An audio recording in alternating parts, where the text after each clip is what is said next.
Olá, bom dia a todos. Obrigado por participarem do nosso call de resultados do segundo trimestre de 2022.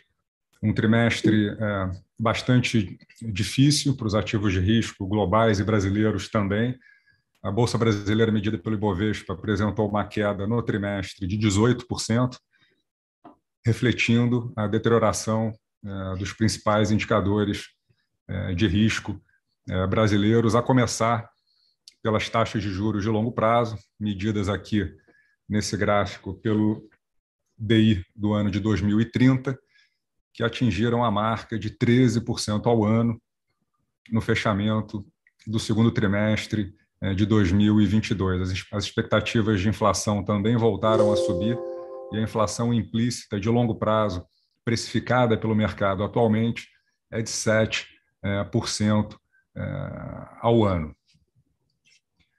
A deterioração nas taxas de juros de longo prazo, evidentemente, que impacta a performance das ações. Então, a gente observa aqui a performance do índice Bovespa desde o início do ano de 2020 até o fechamento do segundo trimestre de 2022, uma queda de cerca de 15%, mas impacta mais especificamente, de maneira mais contundente, as empresas menores. Aqui o índice de Small Caps, que é um índice formado por empresas que têm uma mediana de valor de mercado em torno de 5 bilhões de reais, e o índice de Small Caps, apresentando aí no mesmo período onde o Bovespa caiu um pouco menos de 15%, o índice de Small Caps caiu mais de 30%. Isso, evidentemente, que prejudicou a performance do Leblon Ações nesse período, na medida em que nós temos aí cerca de 30% a 35% do fundo investido em empresas menores, que quando a gente olha o nosso histórico de longo prazo e desde 2008, são justamente as empresas que mais contribuíram para a nossa performance de longo prazo. Mas de tempos em tempos, nesses movimentos ou nesses momentos de correção mais aguda do mercado, a gente acaba sofrendo, e não tem sido diferente nos últimos 2 anos, mas quando a gente olha a performance de longo prazo, a gente tem sido capaz de superar tanto o índice de small caps, tanto o índice Bovespa, e o detalhe é que o índice de small caps no longo prazo também supera por larga margem o índice Bovespa, que é essa linha cinza mais clarinha na parte de baixo desse gráfico. Essas quedas recentes fizeram com que a Bolsa Brasileira hoje esteja negociando no menor múltiplo de preço-lucro da série histórica dos últimos 10 anos. É interessante notar que esse PL atual da Bolsa Brasileira, em torno de 6 vezes, ele está mais de 2 desvios padrões abaixo da média histórica, que é de cerca de 11,5. Isso significa que, para a Bolsa Brasileira voltar para a média histórica de preço-lucro, ela teria que praticamente dobrar de preço. Seria um Ibovespa ali a 180 mil pontos, só para que ele voltasse à média histórica, né, que seria ali uma normalidade de múltiplos para a Bolsa Brasileira. Então, a gente está no momento de desconto extremo no preço das ações brasileiras. É evidente que vários eventos contribuíram para isso. A gente teve uma pandemia que acabou sendo muito mais longa e dura do que todos imaginavam no início, seguido de uma guerra. As economias globais não estão num bom momento, a brasileira também não está num bom momento, mas a nossa visão é que tudo isso já está mais do que refletido no preço dos ativos e em algum momento a gente vai ter aí uma volta à normalidade e a assimetria para cima, no momento atual, ela é muito significativa. Quando a gente analisa o PL do Ibovespa, tirando também Petrobras e Vale do Rio Doce, que por vezes distorcem aquele número, a gente encontra a mesma situação. A gente permanece ali muito próximo das mínimas históricas dos últimos, aqui no caso desse gráfico, dos últimos 17 anos, mesmo sem considerar Petro e Vale, que atualmente negociam a múltiplos preço-lucro muito baixos e acabam jogando muito para baixo aqui esse indicador que eu mostrei no slide anterior. Mas aqui a gente está fazendo a conta sem Petro e Vale, e a gente teria um PL de 9 vezes contra uma média histórica de 12,6 vezes. Esse PL da Bolsa Brasileira hoje de 6 vezes, ele é baixíssimo quando a gente compara com qualquer bolsa do mundo. E aqui tem uma comparação com o S&P e com o índice MSCI Global, que pega aí todas as principais bolsas do planeta. Enquanto o índice Bovespa negocia a um PL de 6 vezes, como eu mostrei nos slides anteriores, a gente tem o MSCI World negociando a pouco mais de 15 vezes, mesmo depois da correção recente, e o S&P negociando a cerca de 17 vezes o lucro mesmo levando em consideração também uma forte correção aí no ano de 2022. Isso faz com que o Brasil hoje esteja na mínima histórica dos últimos 25 anos em relação ao S&P 500. Então, nos últimos 25 anos, nunca houve um momento em que o Brasil esteve tão barato em termos relativos com os Estados Unidos, que foi uma economia que performou muito bem desde a crise de 2008. Então, isso acaba distorcendo um pouco essa análise, mas a gente fez a mesma conta comparando o Brasil com o resto do mundo, com o MSCI World, que pega aí as principais bolsas também do mundo inteiro, e o cenário é muito parecido, né? Então, a gente também, na comparação com os índices globais, a gente está na mínima dos últimos 25 anos. Então, a gente vê isso como um potencial de valorização. A gente falou do potencial de valorização em termos absolutos, que seria uma volta do PL médio do Ibovespa para as médias históricas, e tem um potencial de valorização significativo também em termos relativos. Então, não seria um absurdo nos próximos anos o Brasil ter uma performance melhor, né, do que as bolsas globais, dado o ponto que a gente parte, né? Não que exista uma perspectiva extremamente favorável para a economia brasileira, mas a gente está partindo de um ponto extremamente deprimido, e para a gente voltar ali para o que foi a média desses últimos 25 anos, né, que seria uma razão ali entre 1,5 e 2 vezes, a Bolsa Brasileira teria que mais do que dobrar, teria que triplicar de valor em relação às bolsas globais para que a gente voltasse à média histórica dos últimos 25 anos. Tudo isso acontece num momento em que as empresas brasileiras vão bem, né? Isso chama muito a atenção, porque aumenta ainda mais a nossa convicção de que trata-se de uma distorção de mercado que, em algum momento, que a gente evidentemente não tem como precisar quando, vai ser corrigida. Então, a gente pegou aqui alguns indicadores de rentabilidade e margens das empresas brasileiras em termos consolidados, e a gente observa que, desde o ano de 2015, nós temos evoluções na rentabilidade sobre ativo das empresas, na rentabilidade patrimonial das empresas, que é o gráfico no canto inferior direito desse slide, e uma evolução muito positiva das margens, tanto margens líquidas quanto margens EBITDA, melhorando consistentemente desde o ano de 2015. Ao mesmo tempo em que a alavancagem das empresas brasileiras hoje também está em patamar baixo, o que significa que elas têm balanço, elas têm capacidade de investimentos aí nos próximos anos. É uma questão de voltar um pouco da economia, da confiança na economia brasileira no médio e longo prazo, para que esses investimentos sejam aí desengavetados, porque as empresas têm balanço para isso. Hoje, o indicador de alavancagem medido pela dívida líquida EBITDA está em 1,1 vezes, que é muito perto também dos menores valores dos últimos 10 anos. E uma outra coisa que é interessante chamar a atenção é que, historicamente, quer dizer, nós performamos sempre muito bem, quer dizer, nos momentos de valorização dos mercados. Aqui no Brasil, a gente dividiu a performance do Fundo Leblon Ações em 4 períodos.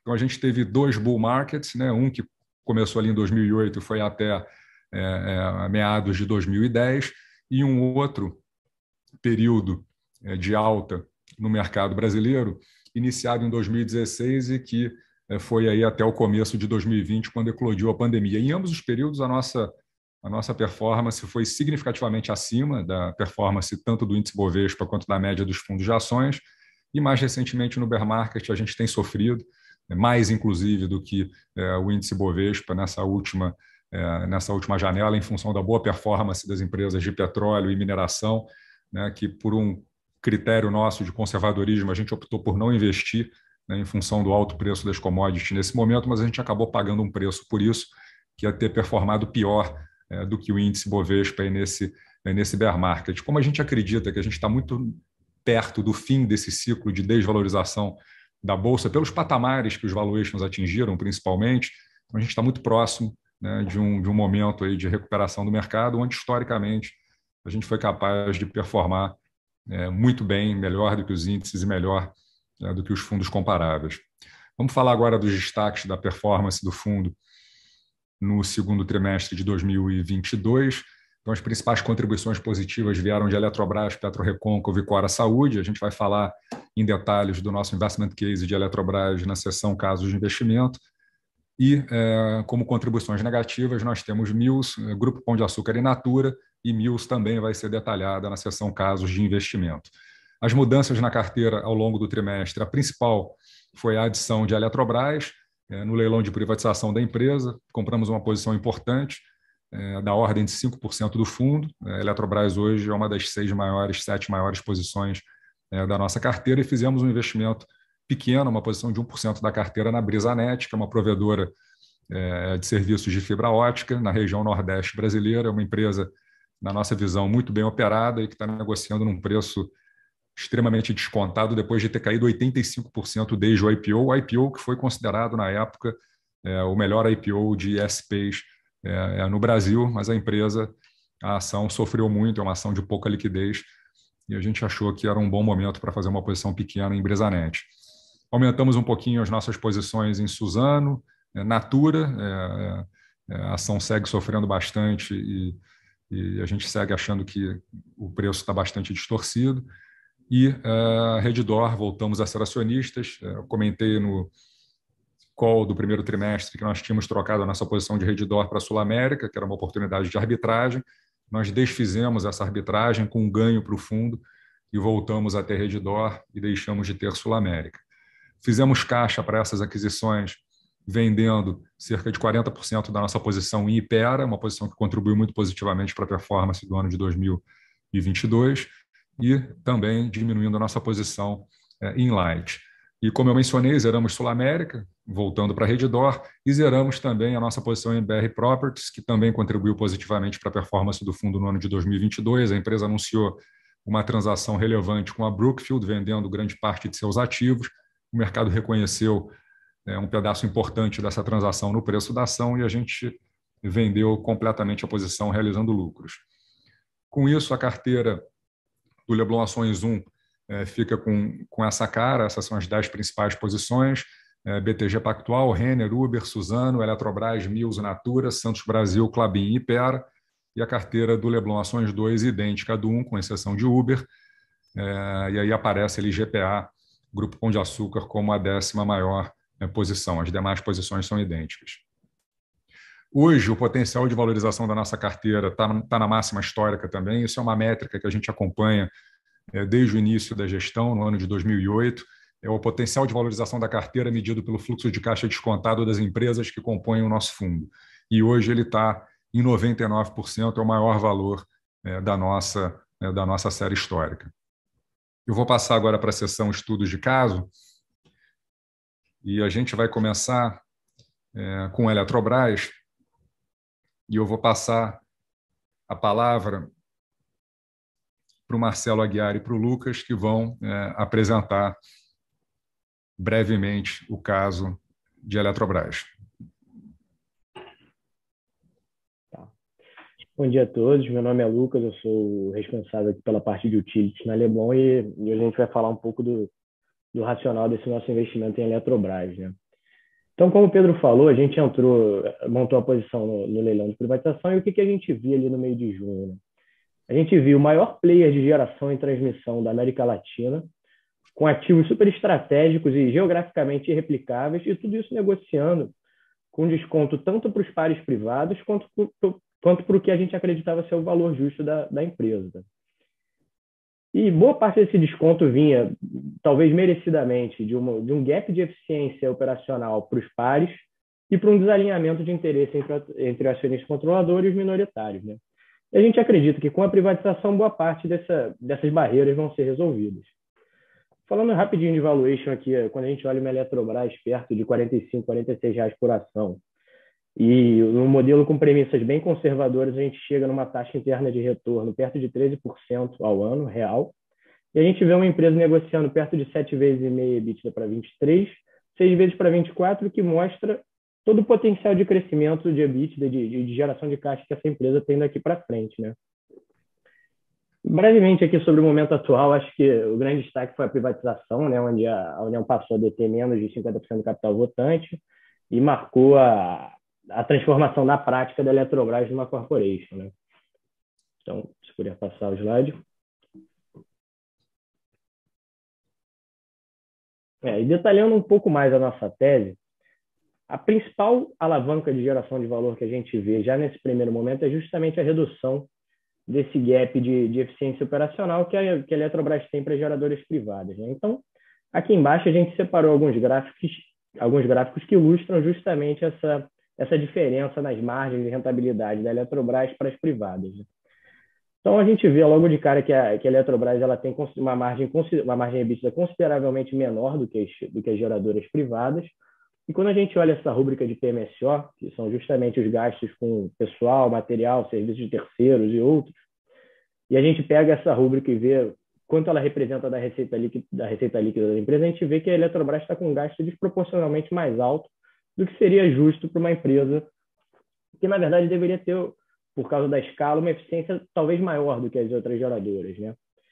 E aí, na direita, o gráfico que talvez ilustre melhor essa diferença é o custo que a Eletrobras e as privadas têm para gerar 1 gigawatt de energia, 1 gigawatt-hora de energia, né? Então, a gente vê que enquanto ENGIE, CESP, AES geram o mesmo gigawatt de energia por perto de 28 milhões de reais, a Eletrobras está pagando 70. E a gente acha que um management privado ele vai conseguir reduzir esse gap através de PDVs, de melhoras na estrutura, de reestruturações societárias, de encerrar SPEs, vendas de ativo, etc., né? Então, a gente acha que esse é o melhor momento que a companhia tem para justamente fechar esse gap para as privadas, e isso já é uma grande geração de valor, né?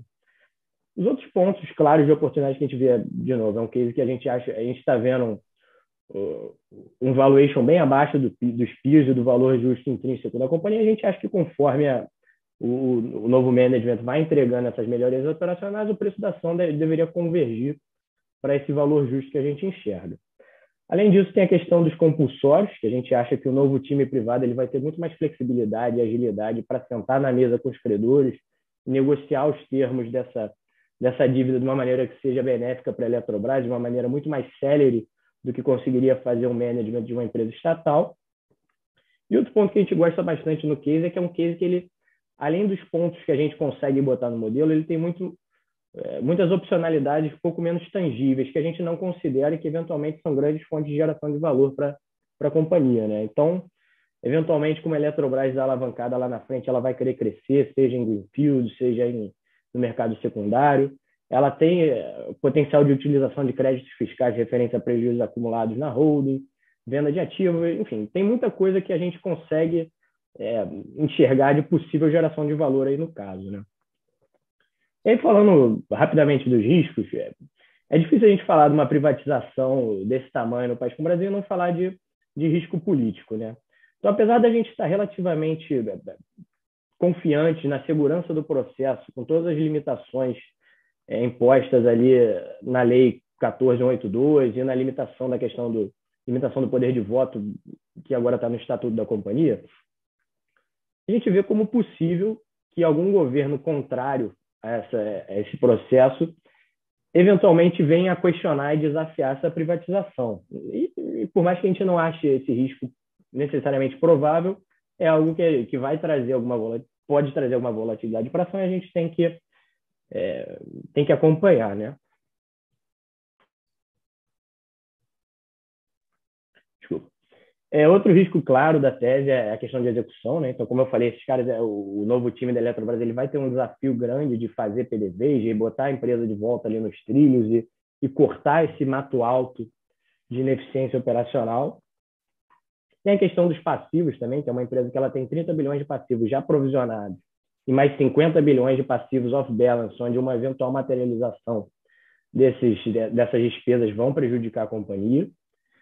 E o último ponto para a gente ficar atento é a questão dos preços de energia, né? Então, conforme vai entrando energia despotizada, a Eletrobras ela vai ter um nível razoável de energia descontratada e vai precisar fechar contratos de PPAs ou liquidar no mercado spot de maneira que ela consiga manter a rentabilidade e geração de caixa da empresa, né? Essas eram as principais teses e riscos, e agora falar um pouquinho mais de valuation, só para dar uma ideia do nível de desconto e do tamanho de oportunidade que a Eletrobras. A gente separou 2 estudos aqui razoavelmente simples para entender como essa empresa está descontada na nossa visão, tá? Então, primeiro é uma análise super simples de valor de firma por capacidade de geração, por megawatt de capacidade instalada. A gente separou o business de transmissão ao múltiplo que a gente considerava justo e comparou só o business de geração da Eletrobras com as demais geradoras privadas. Então, a gente vê que para as geradoras privadas, para cada megawatt de capacidade instalada, elas estão valendo, na média, 4 milhões de reais. enquanto a Eletrobras está valendo perto de 2,2 milhões de reais. De novo, isso na nossa cabeça, resolvidas as questões operacionais e que a gente acredita que o novo time vai conseguir, a gente não vê razão para que exista esse desconto tão grande. E no exercício hipotético aqui, caso a Eletrobras eventualmente negociasse na média das privadas, ela tinha que valer perto desses R$ 82 por ação, e que dá um upside de perto de 80% do preço atual, né?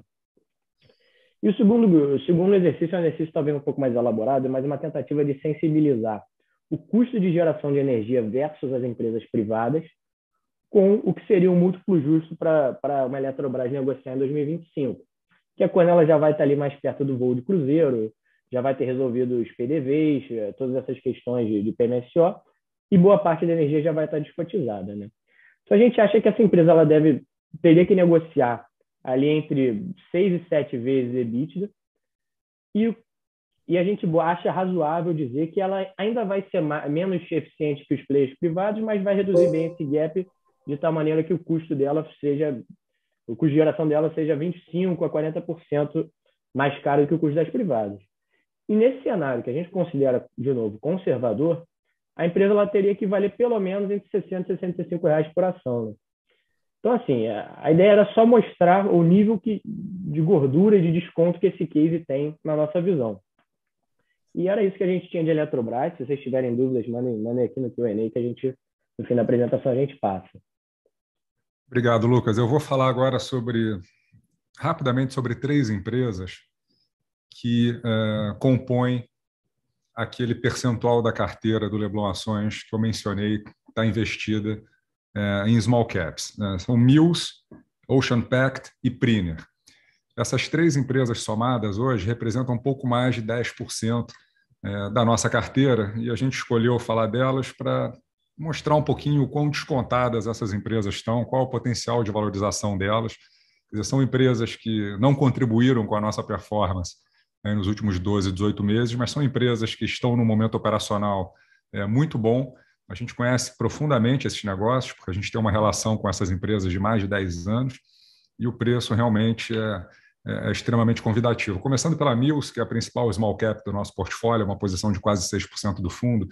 A Mills ela é líder no Brasil em aluguel de equipamentos, plataformas aéreas, manipuladores telescópicos, que são máquinas que levam pessoas e cargas e objetos a grandes alturas em diversas obras, não só de construção e infraestrutura, mas são máquinas que atendem diversos setores da economia. Então, empresas de bens de consumo, varejo, têm ou alugam constantemente máquinas da Mills para fazer serviços em altura.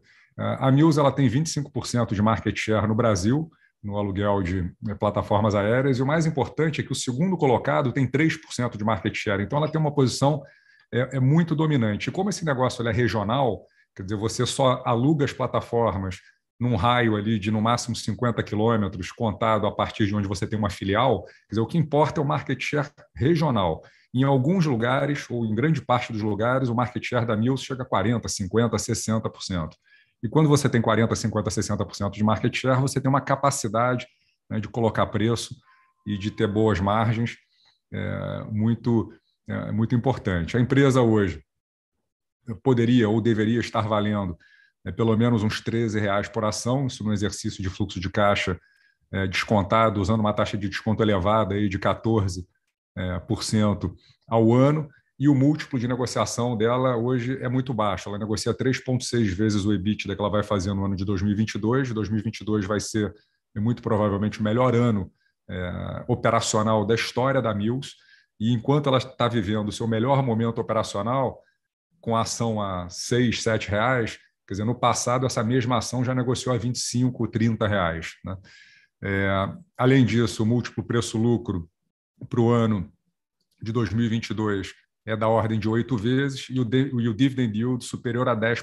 Então, ela vai pagar mais de 10% sobre o valor de mercado em dividendos no ano de 2022. É um mercado que está em forte recuperação, então os preços dos aluguéis de equipamentos têm subido consistentemente nos últimos 2 anos no Brasil, e a taxa de utilização das máquinas também vem crescendo. Quer dizer, a gente teve um período longo de recessão no Brasil, ali de 2013 até 2019, onde a ociosidade de máquinas do negócio da Mills cresceu muito. Ela chegou a estar com mais de 50% das máquinas nos depósitos e só 40%, 45% das máquinas nos clientes. Ela vem recuperando essa taxa de utilização. Hoje, a taxa de utilização já está em 65%, mas ainda tem uma ociosidade grande de 35%. E mesmo com essa grande ociosidade de 35%, a empresa é extremamente lucrativa e negocia hoje num múltiplo muito baixo. Aqui é a evolução do preço da ação da Mills nessa área achorada, desde o IPO da empresa, que aconteceu ali no ano de 2010. Então, o IPO da Mills foi a R$10 por ação, ela atingiu um pico ali próximo a R$30 por ação nos anos de 2013 e 2014, e aí depois, com a recessão no Brasil, ali de 2013 até 2019, a ação se desvalorizou bastante, chegou a negociar R$2 por ação e agora está 6 e pouquinho. Essas barras anuais mostram o lucro por ação da Mills nos últimos 12 anos. Então, a gente tem uma expectativa de que em 2022 a Mills obtenha um lucro por ação de 71 centavos, que era mais ou menos o patamar que ela tinha ali em 2011, 2012, quando a ação estava em torno de R$20, né? E hoje, com o mesmo lucro por ação, a ação da Mills está em R$6. A gente acha que isso é um desconto muito grande, principalmente para uma empresa que vem evoluindo muito positivamente nos últimos 3 anos. Então, a gente olha ali que em 2019 a receita líquida da Mills foi de R$439 milhões, ela vai fazer mais de 900 esse ano. O EBITDA subindo de R$119 milhões em 2019 para quase 400 no ano de 2022, e o lucro líquido vindo de um prejuízo em 2019, numa reestruturação muito bem sucedida. A empresa deve apresentar em 2022 um lucro líquido de R$175 milhões. Então, é uma empresa que a gente conhece profundamente, porque foi um investimento de private equity da Leblon Equities, antes da empresa abrir capital em 2010. Nós temos 15 anos ali de relacionamento com a empresa, 5 anos participando do conselho de administração. Recentemente eu voltei a fazer parte do conselho de administração da Mills no quarto trimestre de 2021 e encontrei a empresa no melhor momento operacional da história dela, com a ação valendo 20% do que já valeu no passado. A gente acha que é uma distorção clara e é uma empresa, é uma ação que pode perfeitamente triplicar de valor aí nos próximos 2 anos. Um outro caso que a gente separou para falar é o caso de Ocean Pact, é uma empresa que a gente tem um histórico um pouco mais curto. A empresa abriu capital no ano passado e nós nos tornamos acionistas pequenos no IPO, e depois do IPO, com a queda das ações, a gente aumentou significativamente a nossa posição.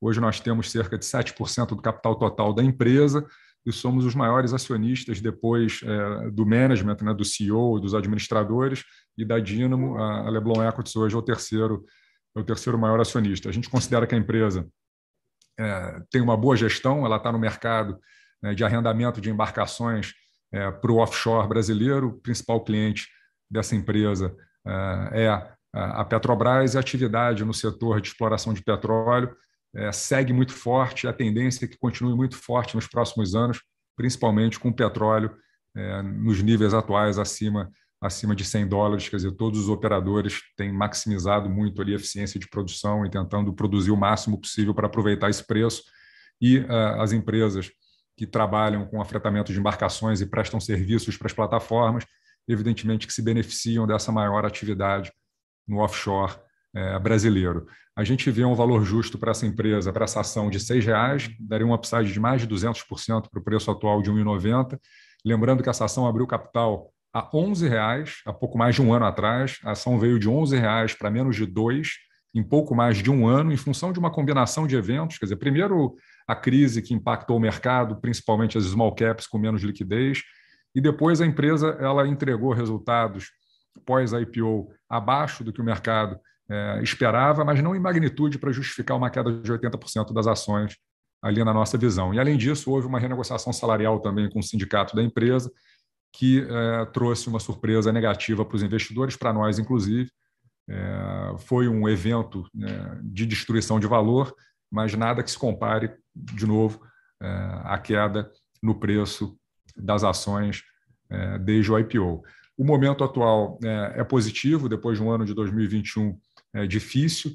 né, os daily rates, que é quanto que as empresas de arrendamento cobram por dia para alugar as embarcações para os clientes, eles estão em recuperação, embora ainda 30%, 35% abaixo dos valores máximos atingidos no passado, lá em 2010 a 2012, e você tem ali o aumento das atividades de exploração no Brasil, que certamente beneficiam a empresa. Aqui a evolução do preço da ação, a linha que começa ali um pouco acima de R$11, que foi o preço do IPO.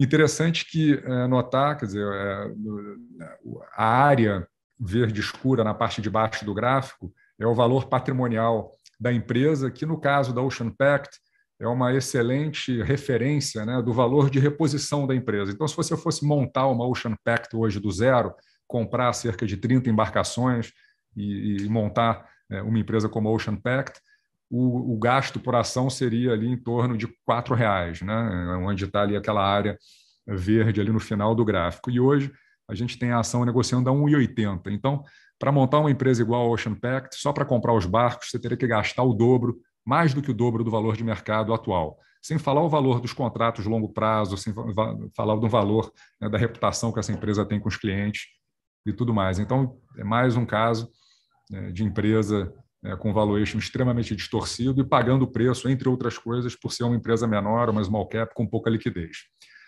A terceira que a gente vai comentar aqui é a Priner. A Priner é uma posição de 2% dos nossos fundos. Também foi um investimento de private equity da Leblon no passado, então a gente conhece essa empresa há 10 anos, a gente está no conselho de administração da Priner há 10 anos, desde 2012. A Priner hoje é uma das líderes no Brasil, com 6% de market share do mercado de serviços de engenharia de manutenção industrial. Essa empresa presta serviços críticos de engenharia para vários setores da economia: óleo e gás, petroquímico, papel e celulose, siderurgia, o setor químico, sucroalcooleiro. Todas as grandes plantas industriais brasileiras e as plataformas de petróleo precisam de manutenção constante nas suas plantas, seja para garantir a integridade desses ativos, seja para manter o preço dos seguros em patamares razoáveis ou para que as suas certificações permaneçam válidas. Então, são serviços que não podem ser adiados, independentemente de crise. Então, é um negócio que é bastante estável ao longo do tempo. A Priner fez o IPO no ano de 2020, tem usado os recursos do IPO para crescer de forma bastante acelerada, tanto organicamente, a empresa está investindo como nunca investiu, quanto adquirindo outras empresas. Quer dizer, desde o IPO realizado no ano de 2020, a Priner já anunciou 3 aquisições, foram 3 aquisições, sendo que 2 nos últimos 6 meses, e ela vem apresentando um crescimento muito forte. Hoje, a gente enxerga ali um valor justo conservador de R$10,70 para a ação, que daria um potencial de valorização de 95%, e o momento atual é o melhor da história da empresa. Ela vem ganhando market share de maneira relevante. Ela se beneficiou muito do fato de ter feito o IPO no primeiro trimestre de 2020. Então, ela acabou dando sorte de capitalizar o balanço um mês antes de eclodir a crise do Covid e a pandemia. A crise do Covid e a pandemia pegou os concorrentes da Priner numa situação de balanço muito mais delicada, e essas empresas sofreram, algumas quebraram, e na recuperação do mercado, na volta do mercado, a gente viu a Priner ganhando market share de maneira muito acelerada. Na época do IPO, o market share estimado da Priner era da ordem de 3,5%, hoje ele já está acima de 6%. A empresa tem um backlog recorde e um pipeline de projetos recorde. Atualmente, ela se beneficiou muito do enfraquecimento da concorrência pós-Covid. Aqui é o gráfico do preço da ação. O IPO da Priner foi a R$10, ela chegou a negociar a R$15 por ação, logo depois do IPO. É interessante notar que no ano do IPO, quando a empresa chegou a negociar R$15 por ação, ela fazia 240 milhões de reais de receita, 17 de EBITDA e tinha um lucro líquido ali próximo a zero.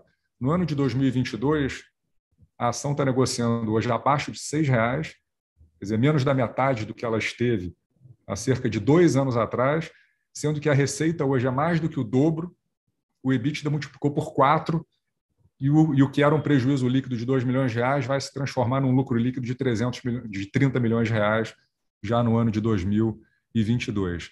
É uma empresa pouco líquida, negocia pouco menos de R$1 milhão por dia, e assim como as outras small caps, ela tem sofrido. Mas isso é uma questão, eu repito mais uma vez, sobre o risco de ser repetitivo, absolutamente cíclica. Quer dizer, em momentos de mercado, quando o preço das ações está mais depreciado, é natural que as small caps sofram um pouco mais.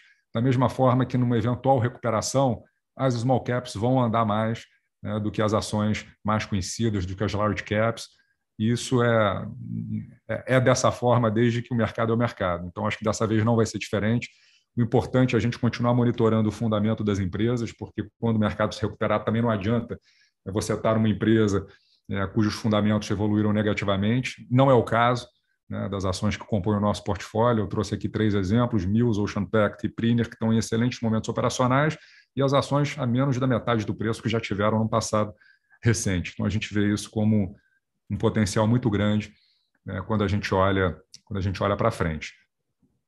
Aqui um pouco do nosso histórico, eu já mencionei, são 9 anos ali de relacionamento com a empresa, 9 anos no conselho de administração, participando de todas as decisões estratégicas relevantes nos últimos 10 anos, desde a criação da empresa, porque a Priner era uma divisão da Mills, que nós compramos lá em 2012, 2013, definimos a política de remuneração dos executivos dessa empresa, fizemos o planejamento estratégico, ajudamos em todos os M&As que aconteceram nesse período, e foram 5 aquisições feitas pela Priner, e hoje a gente segue envolvido ali no dia a dia do conselho de administração dessa empresa.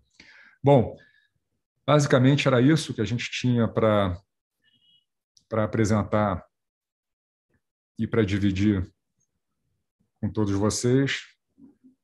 Eu queria abrir agora para a sessão de perguntas e respostas e encorajar a todos aí a mandar suas perguntas pelo chat.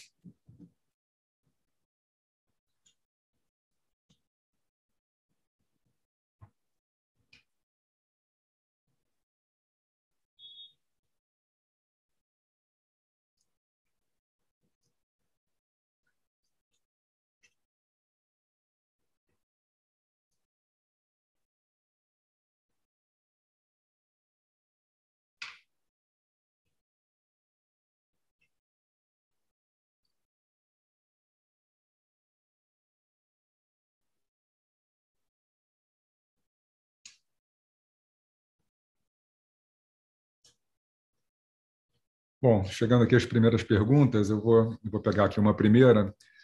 Como vocês veem o atual valuation múltiplos entre os setores cíclicos domésticos, defensivos e commodities? Quais deveriam sofrer de-rating ou re-rating no médio prazo, aproximadamente 24 meses?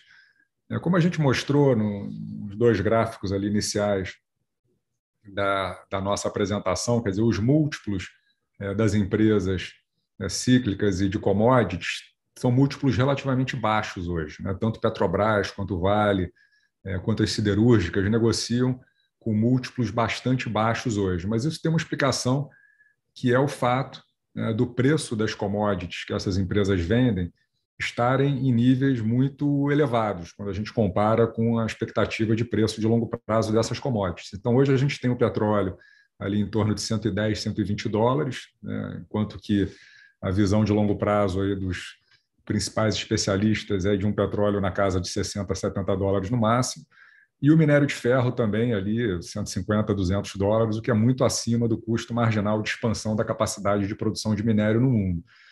Então, é razoável que os múltiplos sejam baixos quando você tem expectativa de queda de preço das commodities, olhando para frente, né, dado o patamar atual, que é muito elevado, e se o preço das commodities, petróleo, minério, caírem, naturalmente o lucro e a geração de caixa dessas empresas, Petro, Vale, vai sofrer também. Então, são empresas que não necessariamente vão ter um de-rating de múltiplos, porque os múltiplos são baixos, mas não necessariamente as ações vão performar bem, dado que o cenário mais provável é que nos próximos 3, 5 anos o lucro delas seja menor do que o lucro que elas têm apresentado nesse momento.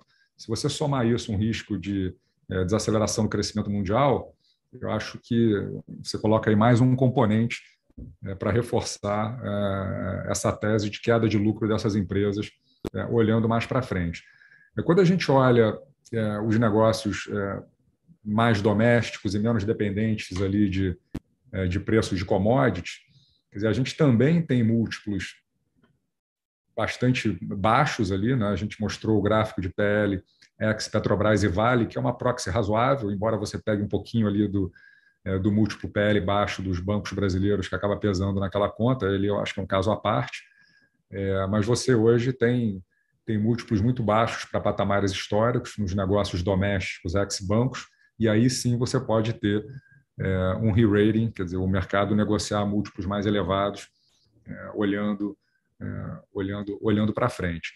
As empresas, enfim, chamadas de tecnologia brasileiras, né? Acho que a gente tem poucas empresas de tecnologia de verdade no Brasil que negociavam a múltiplos estratosféricos há 2 anos atrás. Eu acho que houve um choque de realidade muito significativo nos últimos 12 meses e algumas dessas tech brasileiras queridinhas hoje negociam próximo do valor do caixa líquido. Então, o de-rating já aconteceu, em alguns casos até merecido, porque são negócios que ainda não se provaram e não tem uma capacidade ali de geração de resultado operacional comprovada, o que justifica até, em alguns casos, algumas empresas negociando ali próximo do valor que elas têm em caixa. Né? Deixa eu pegar uma próxima aqui. Alta da Selic, próximas do fim, mas o nível de juro nominal 13% e real 6% ao ano ainda muito elevados, em quase toda a curva. Como isso tem impactado as taxas de desconto e as posições de carteira?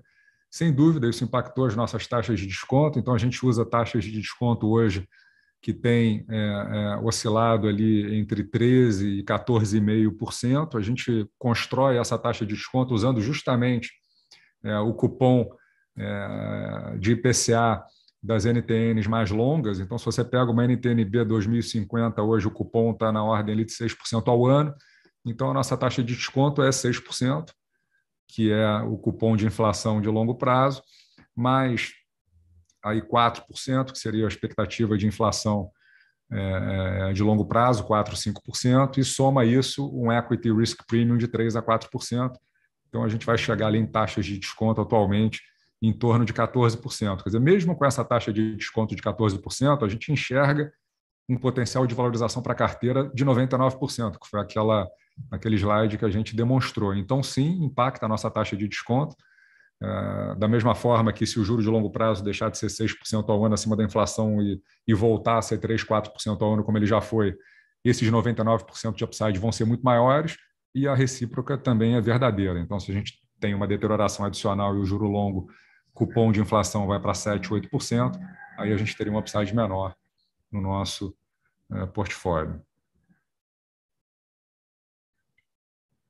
Tem uma pergunta aqui sobre a Eletrobras, eu vou passar para o Lucas ou para o Marcelo Aguiar responderem.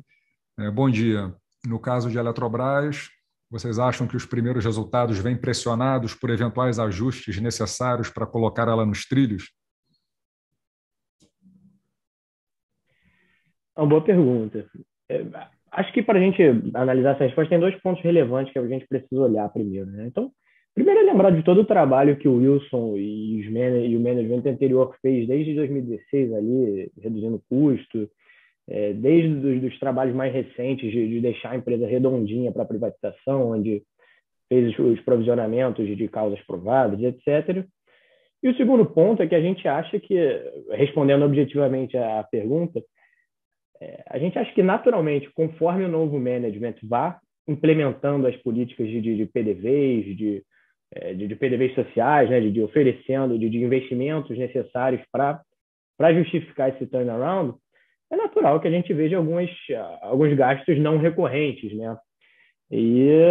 Mas isso é idiosincrático de toda empresa que está nessa questão, né, nesse problema de reestruturação operacional. Então, a gente acha que vão existir esses custos não recorrentes, mas a nossa visão é que isso é positivo, no sentido de que eles estão pagando esse pedágio pagando esse pedágio agora para colher os benefícios lá na frente, né? Muito bom. Tem uma pergunta aqui.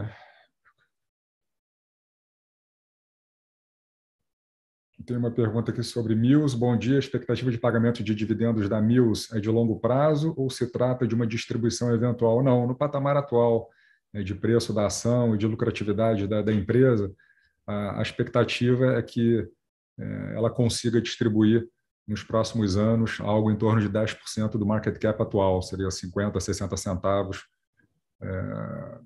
por ação por ano, né, de capacidade de pagar dividendo. Esse valor pode ser um pouco menor se ela usar parte dessa geração de caixa para recomprar ações, mas somando recompra de ações e dividendos, a empresa atualmente tem capacidade de distribuir 50 a 60 centavos por ano e, além disso, continuar investindo ali para o crescimento dela. Tem uma pergunta aqui sobre as teses de Via Varejo e Coindesk, que eu acho que era Coinbase a pergunta, mas, de qualquer maneira, são duas empresas. No caso de Via, é uma empresa que prejudicou muito a nossa performance. Eu acho que depois de uma performance ali boa no ano de 2020, começo de 2021, muito impulsionada pelo consumo durante a pandemia, onde todo mundo estava ali reformando e equipando as casas.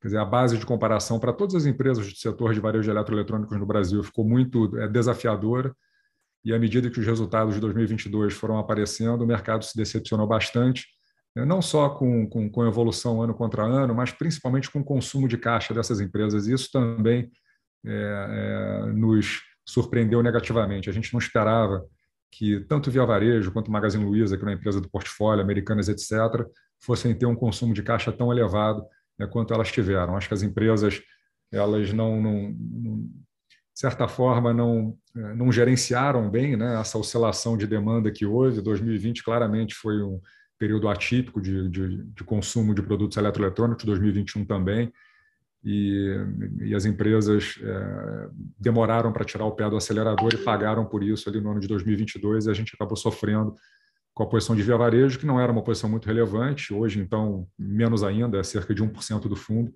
mas ela continua ali fazendo parte da carteira. A Coinbase também é uma posição pequena, um pouco menos de 2% da carteira.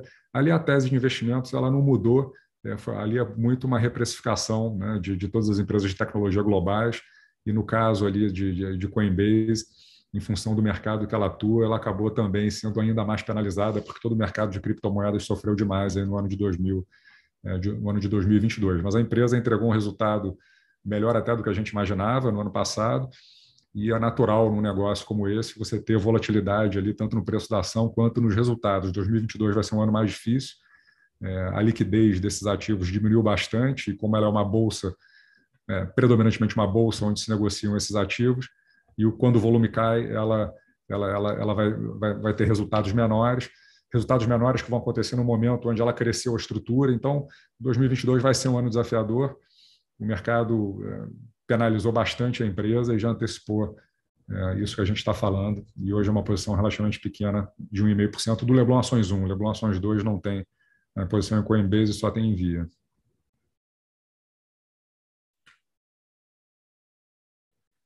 Tem uma aqui relacionada às eleições. Dependendo do resultado das eleições, taxa de juros no nível atual ou até mais alta, isso não pode trazer uma surpresa negativa para o DCF de Ocean Pact.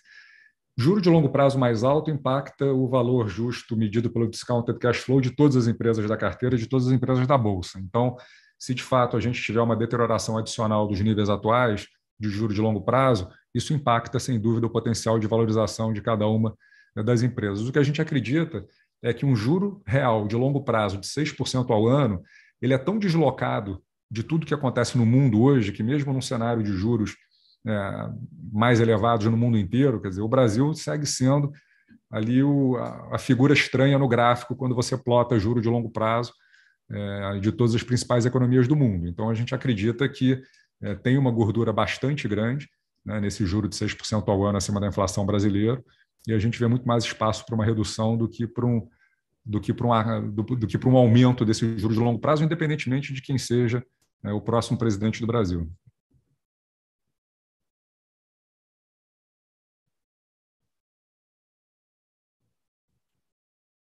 Tem uma pergunta aqui sobre Uber, para falar um pouquinho da tese, valuation de Uber. Uber, lembrando também, é uma empresa que está na carteira do Leblon Ações e não está na carteira do Leblon Ações 2, que só investe em empresas brasileiras.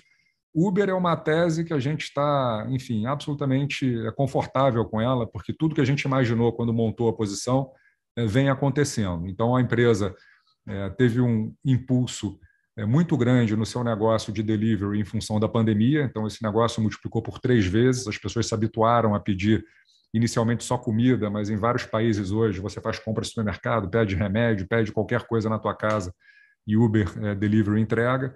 E o negócio de mobilidade, que é o Uber que a gente usa todo dia aqui para ir de um lugar para o outro, ele voltaria, né, para os níveis pré-pandemia, tão logo as economias se reabrissem. E durante esses anos pandêmicos, né, ou esses 18 meses, 24 meses pandêmicos, o Uber aproveitou para fazer um ajuste muito significativo na estrutura de custos e despesas. Então, ela descontinuou uma série de negócios que consumiam caixa, como a iniciativa de carros autônomos que eles tinham, quer dizer, reduziram bastante o quadro de pessoal, e hoje é uma empresa rentável, é uma empresa que já está indo para o seu terceiro trimestre, né, de EBITDA e geração de caixa positiva, e isso, na nossa visão, vai ser uma crescente quando a gente olha para frente. A empresa está negociando a um valuation muito baixo, ela sofreu junto com as outras empresas de tecnologia americanas nessa correção recente, mas, sem dúvida, quer dizer, é uma empresa que sofreu, mas que tem fundamento para voltar e voltar muito mais forte. Então, a gente está bem tranquilo ali com o investimento na empresa. Os fundamentos têm evoluído até melhor do que a gente imaginava quando montou a posição. A gente está perdendo dinheiro, está chateado com isso, mas muito mais pela questão macro, de juro de longo prazo americano, afetando principalmente as empresas de tecnologia, do que em função da performance da empresa. A pergunta é se a gente acompanha outras small caps. A gente acompanha várias small caps. A pergunta sobre Boa Safra e BR Partners. Boa Safra a gente não está muito próximo, BR Partners a gente é acionista. Nós fomos um dos âncoras lá do IPO da empresa, a gente gosta bastante, acha a equipe muito boa, acha que a ação está barata e acha que eles têm uma complementaridade grande para vários bancos de investimento que não têm braços de M&A ou de assessoria, e eles poderiam ser um fit muito interessante para vários grandes bancos. Então, a gente gosta bastante da tese, gosta das pessoas, o preço é baixo e tem essa opcionalidade dela ser adquirida em algum momento. Tem uma pergunta aqui que eu vou passar para a Marcela Aguiar sobre Klabin e Suzano, para falar um pouquinho sobre o racional de investir em Klabin e Suzano, principalmente por serem papéis cíclicos, né?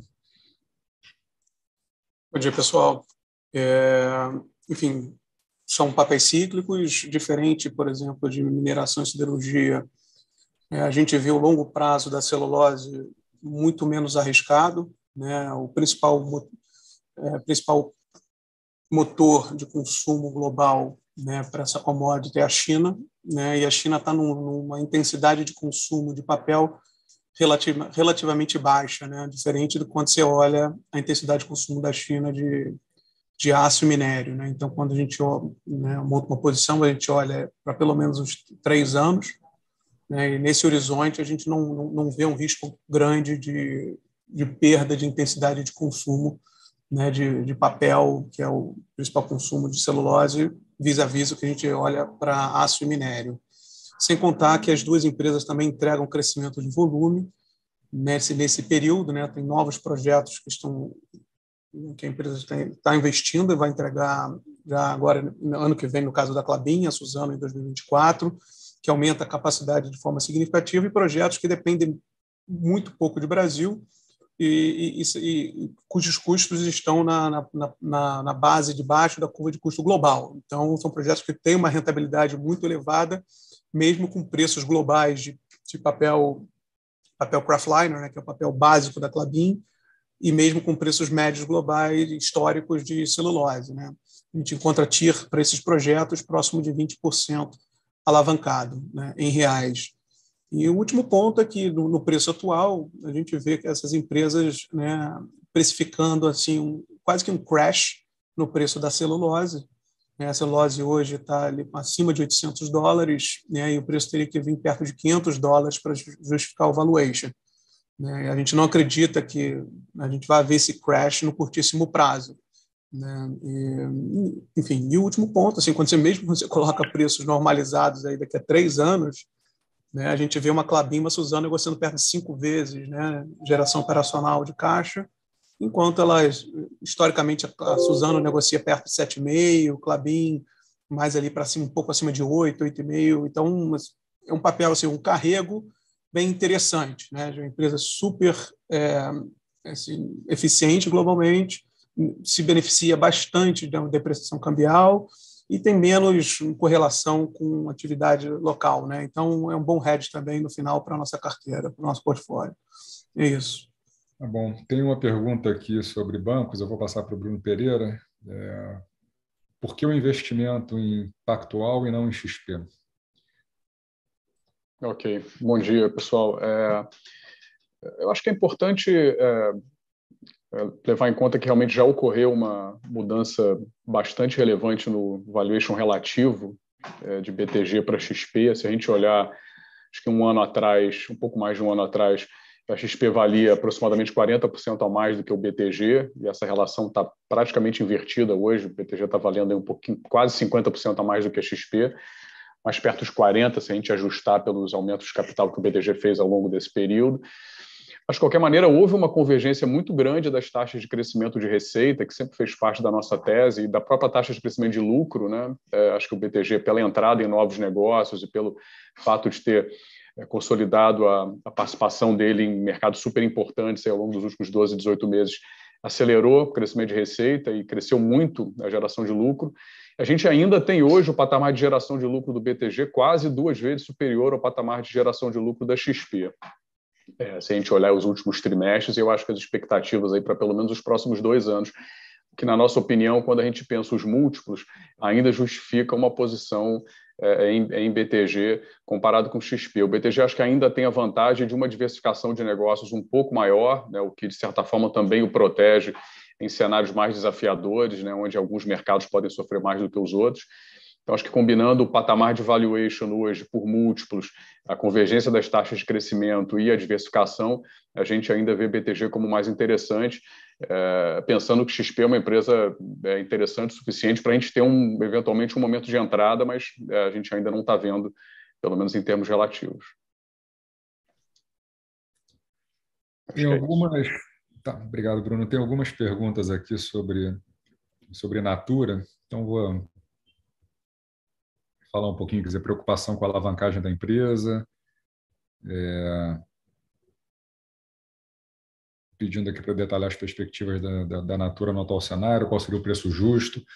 Bom, a Natura é uma ação que vem sofrendo muito aí nos últimos 9 meses, né? Desde a divulgação do resultado do terceiro trimestre de 2021, quando, principalmente, a falta de crescimento e uma evolução pouco satisfatória ali nas margens da Avon tem pesado no resultado global da Natura. Quando a Natura adquiriu a Avon se tornou parte muito importante do todo. Ela representa hoje cerca de 40% do faturamento e é uma reestruturação, é um turnaround que acho que a gente nunca se iludiu que seria feito da noite para o dia, né? Uma operação muito grande, com milhões de consultoras no mundo inteiro, e uma operação que vinha perdendo market share e rentabilidade já há alguns anos. Ela precisava de um choque de transformação na marca, um choque de gestão que vem acontecendo, mas os resultados eles demoram, e é natural que demorem um pouco mais do que a paciência do mercado para aparecer.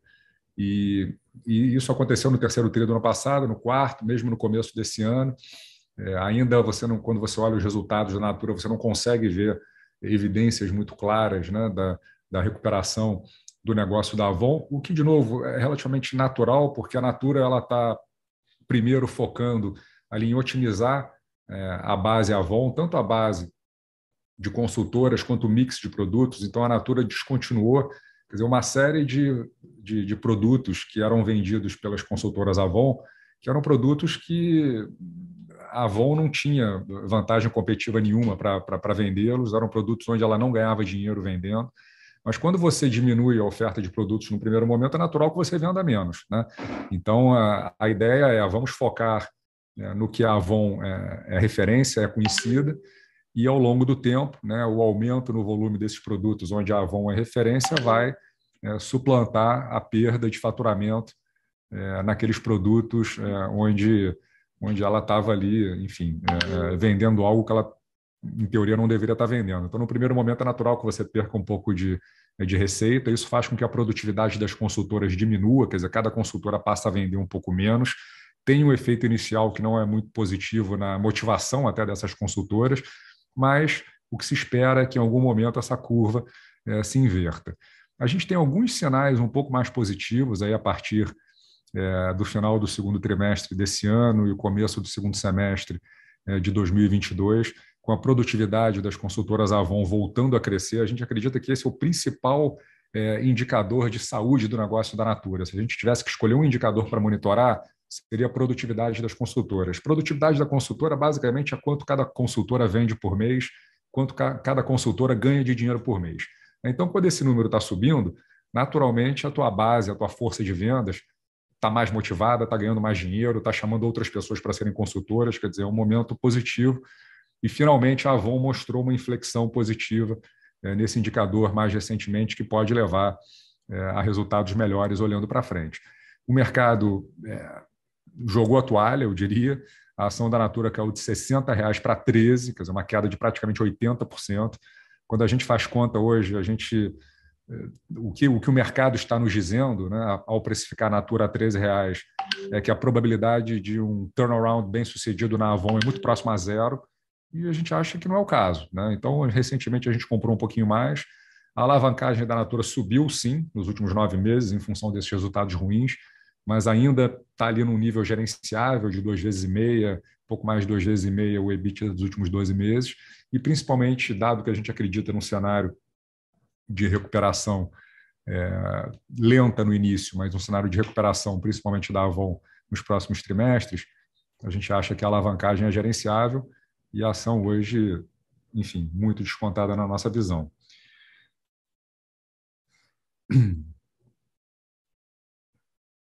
Deixa eu tentar pegar mais uma última aqui, porque a gente já está com tempo estourado.